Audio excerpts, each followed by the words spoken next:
امریکہ کے chairman joint chief of staff general mic ملی نے افغانستان میں لڑی جانے والی 20 سالہ جنگ میں شکست کا اعتراف کر لیا ہے۔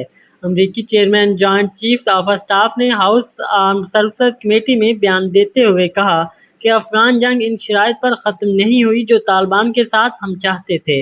افغان جنگ ایک اسٹریٹجک ناکامی تھی۔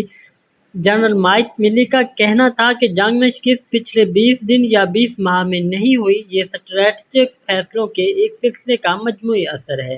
ہم نے امریکیوں کو القاعدہ سے بچانے کے لیے اسٹریٹجک ٹاسک پورا کیا۔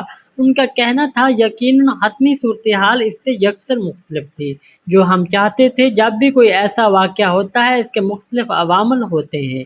ہم ان عوامل کا جائزہ لینے جا رہے ہیں جہاں بہت سارے سبق سیکھے گئے۔ انہوں نے مزید کہا کہ ان عوامل میں تورا بورا میں القاعدہ کی لیڈر کی گرفتاری یا مارنے کا موقع کھو دینا بھی شامل ہے۔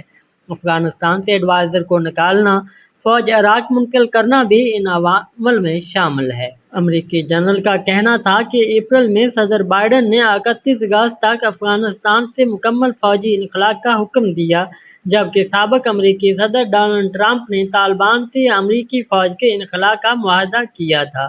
Chairman joint chief of staff کا کہنا تھا کہ 5 برس پہلے طالبان اور افغان حکومت میں مذاکرات سے حل نکالا جاتا۔ ملا برادر سے 15 اگست کو قطر میں ملاقات کی اور کہا رخنہ نہ ڈالیں۔ 15 اگست کی ملاقات تک کابل پر طالبان کا قبضہ ہو گیا تھا۔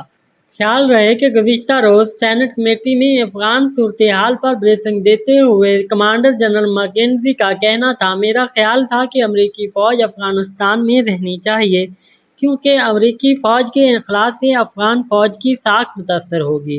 ان کا یہ بھی کہنا تھا کہ طالبان کے زیر اثر افغانستان کی طرف سے پاکستان پر دباؤ بڑھ سکتا ہے اور آنے والے دنوں میں پاکستان کے لیے مشکلات بڑھ سکتی ہیں۔